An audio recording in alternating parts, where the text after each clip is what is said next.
I've changed my mind. Texas A&M needs to go after Ted Hurst in the transfer portal.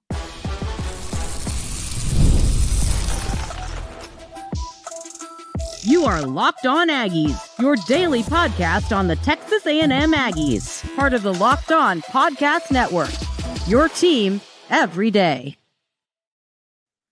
Welcome on into Locked On Aggies. I'm your host, Andrew Stefaniak. Thanks for making Locked On Aggies your first listen every single day. Happy Friday, everybody. Today's episode of Locked On Aggies is brought to you by our friends over at FanDuel. Right now, new customers can get $200, $250 in bonus bets when your first $5 bet wins. On the show today, ladies and gentlemen, we're going to talk a little bit about the baseball series coming up against Texas. Someone asked me a question yesterday. A friend of mine asked me about what I think about Bucky McMillan and the chances of him making the tournament in year one. Have a short conversation about that. Yesterday, I was talking about some portal needs. And I was talking about how I wasn't all the way in on us needing to go get a guy like Ted Hurst. I have never had like this quick of a turnaround on an opinion in my life. Also, shout out to our main man, Shamar Stewart, who gets drafted by the Cincinnati Bengals. Really cool to see. I think that I've got obviously a ton of family in Kentucky and Cincinnati, and big Bengals guy, and so we're happy to have Shamar Stewart in Cincinnati. But so congrats to him. Hopefully the rest of those guys, Scorton and Turner, go today, probably, right? But so yeah, yesterday when we talked about this, I wasn't all in on the Ted Hurst, and partially because I thought, if he's gonna be a receiver. As a 6'5" guy, 185, 200-ish pound receiver, he's going to be a guy that, knowing he almost put up 1,000 yards last year, is going to be. I thought he was going to be a really expensive portal acquisition, right? And I still think he's going to be. And I've seen the list of schools that have reached out and all that, but I still think that he is a player that would be a huge addition for the Aggies. I think that we should go after him. And someone made a great point, and I really didn't think about this much before this comment, but let's give a shout out to whoever commented this. Was it my friend Big Time Bolos? I don't think it was. Maybe it was. Hold on. No.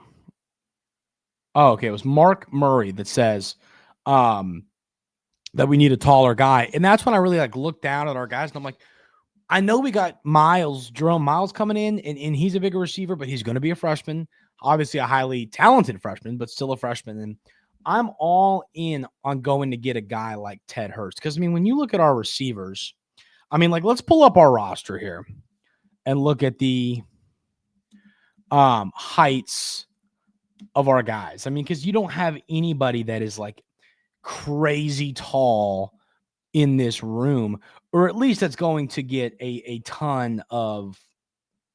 So Isaiah Williams is 6 foot tall. That's not terrible. Craver's 5'10". Bussy's 6 foot tall. ABR 6'1". So he's not too small. KC Concepcion is 5'11". Kelshawn Johnson, the freshman, is 5'11". Is that really it when it comes to the main guys? Let's go look in the 80s. But so that's what I'm saying. You got a lot of 6 foot guys. Jonah Wilson's 6'3". I think we either not forget about Jonah Wilson. But from the Houston transfer. But I'm just saying, I think sometimes I get too focused. It's funny. It's like I'm an accountant. When I'm talking about, I get too focused on worrying about the money that we're going to have to pay these players. I got to remember that. I don't have to care about that. I'm allowed to sit here and say, yeah, we need to go get a guy like Ted Hurst. Last year at Georgia State, 56 receptions, 961 yards, 9 total touchdowns. Just a guy that put up massive numbers week in and week out. Against Vandy, he had 7 catches for 128 yards and 2 touchdowns. And that was that game that Georgia State went and won. They beat the Commodores in Nashville, right? Or was that? No, that was at home. Why was that?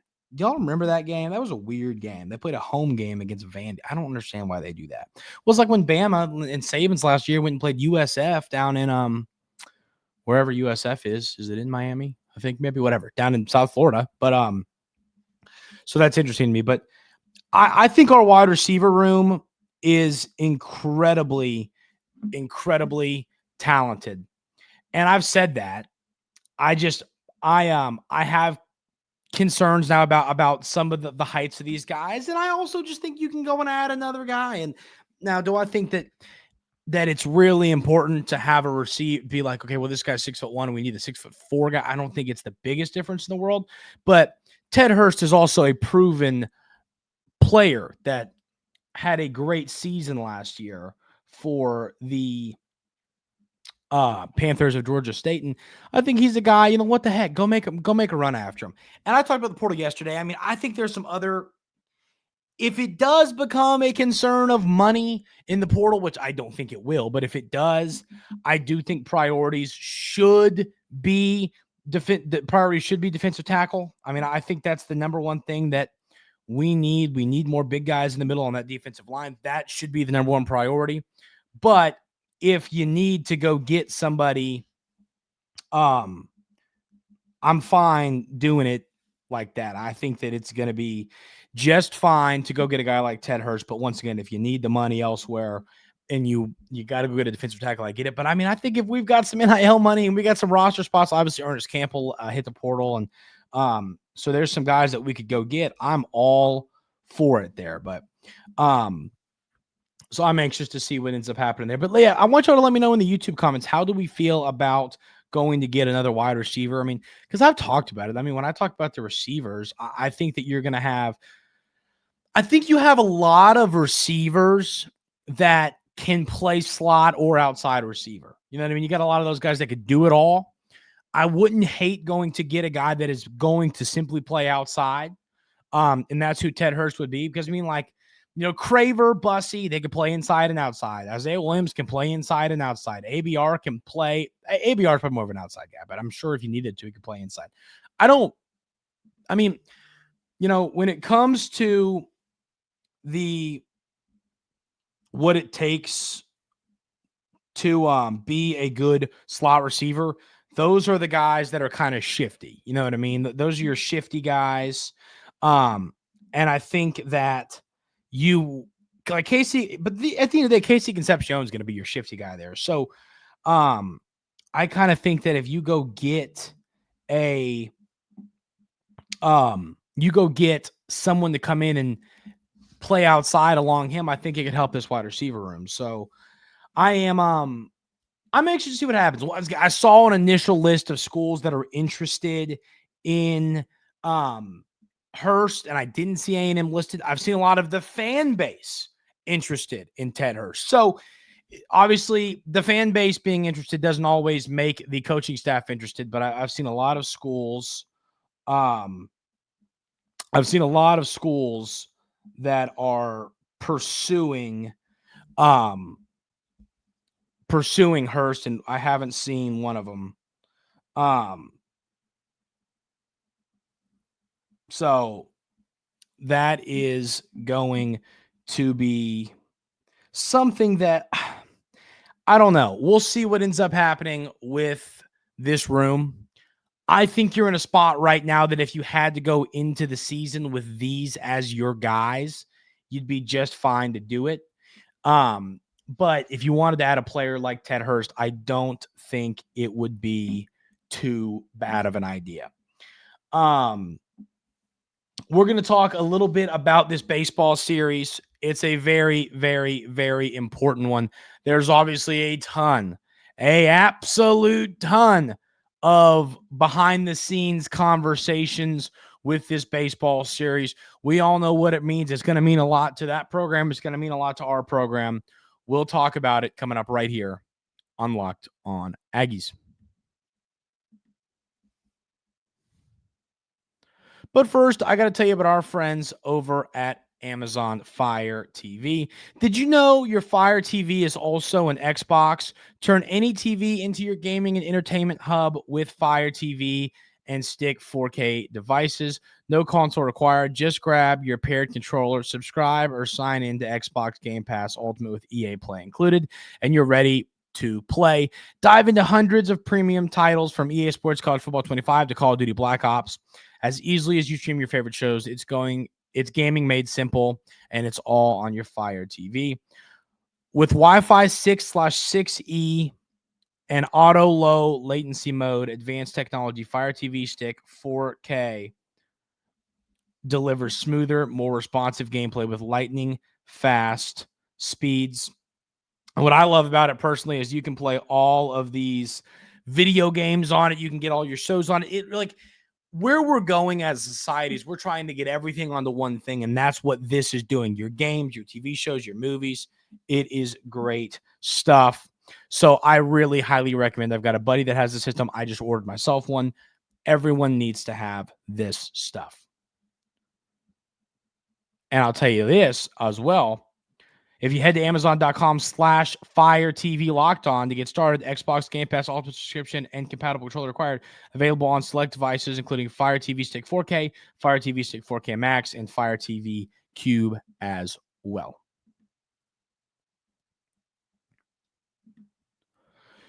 So the baseball team has a massive series coming up, ladies and gentlemen. We all know what happened this offseason. Jim Schlossnagle leaves Texas A&M to go be the head coach of the Texas Longhorns. And I think that when I look at this, it was frustrating. I mean, a season where you see a coach take you to the World Series, take you all the way to the final series, you lose, that one game. And you have a team coming back next year that we anticipate being great, right? No, because your coach is leaving for your not like one of your rivals, for your overall rival, who is now in your conference, right? I mean, we're talking, this is some Star Wars stuff. And I always say the best thing, it's not the stab in the back that hurts. It's turning around and seeing who's holding the knife. That is the painful part. So I have never wanted to win a series. I mean, this dude's just a snake, man, just an absolute snake. And I want us to kick his arse this weekend. And we're playing good ball. Problem is, Texas is a really, really good baseball team. We're allowed to sit here and gripe at Coach Sloss and all we want, but they're the number one team in college baseball for a very, very, very good reason. But you can't sit here and tell me that this is a series that the Aggies aren't capable of winning. Now, I don't think it's going to be necessarily easy at their place. I do think that, I do find it quite surprising that they didn't decide to make this series in College Station. I think maybe they did that to protect on Schloss because he didn't want to get booed. But I'm serious. This is going to be a fun one. And, they have a lot of good pitching. The Longhorns do. They're a great pitching staff. They, are really tough to hit off of. And so you've got an offense right now in Texas A&M's that is kind of hot at the right time. And a pitching staff, the Aggies offense has moved all the way up to 12. At one point it was way down that list. And when it comes to pitching, the Longhorns have the best ERA in the SEC with a 3.15. They're just ahead of Tennessee, who has a 3.17. But this staff is legit. This is a very, very, very good Texas pitching staff. Now they've also got some guys that can hit the ball. They've got, they've only got 3 guys batting over 300. Their batting average, I mean, the team batting average isn't the best. I mean, they're sitting there at 8. They're batting 292 as a team. So, I mean, it's not like they're not a bad hitting team, but they're also not the best hitting team in the SEC. So, I mean, this is not going to be an easy series for the Aggies to win. Now, when you talk about, obviously there is the background where you want to beat Coach Slosh, right? That's part of this.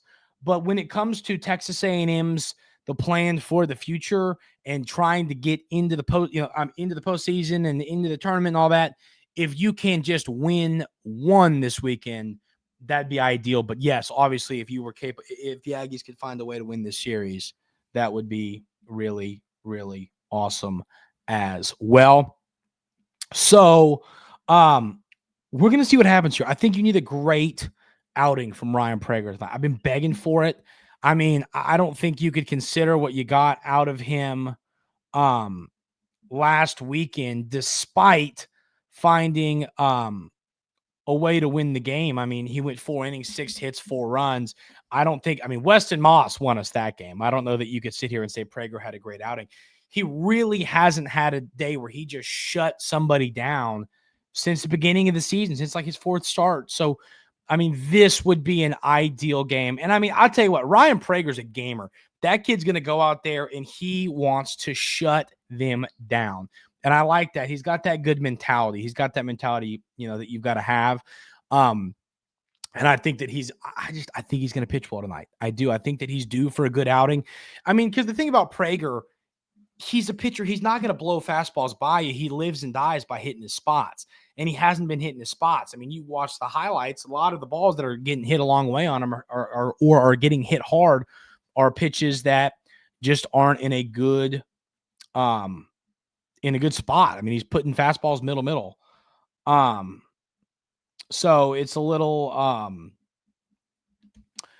little frustrating that he hasn't been able to hit his spots like he has previously in his career at Texas A&M, but hopefully tonight he can find it because, yeah, I really want to win this baseball game. Really, really bad. So that's the plan there. We'll talk about this, but I think you got to pitch it well. If you want to win this series, I think you got to pitch it well. Our bats have been hitting the ball well. I'm not too worried about that. Once again, my concern quickly becomes the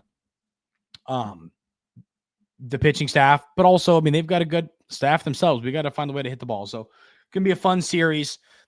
If you were asking me, I'd predict Texas to win this series. We're going to get a game. I feel pretty confident about that, but if you could somehow win this, I mean, if you win this series, we are officially not just hot, we're red hot. And then you never know. We go on a run. You could maybe really sneak up some of these boards. So we'll see what happens. Massive series for the Aggies baseball team.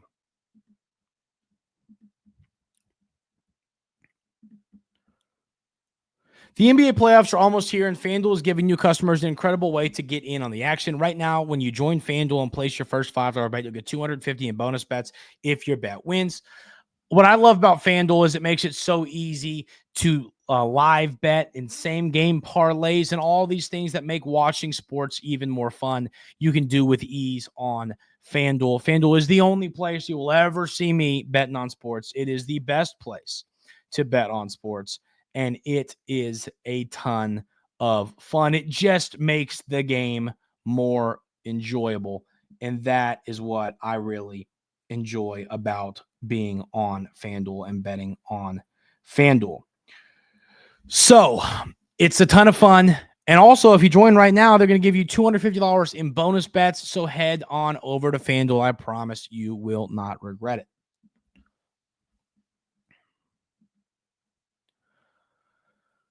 I got asked a question. I'm going to do this for a couple minutes before we get out of here and call it a weekend. Someone asked me the other day about Coach Bucky McMillan and what he's done so far at Texas A&M, and will he be able to get Texas A&M into the NCAA tournament in his first season as the head coach of the Aggies? If you would have asked me this a week ago, I would have probably said, I don't see them being a tournament team next year. I see this being a building year where he tries to get something. He tries to be able to put his offense on tape in the SEC, and then he recruits better the next year.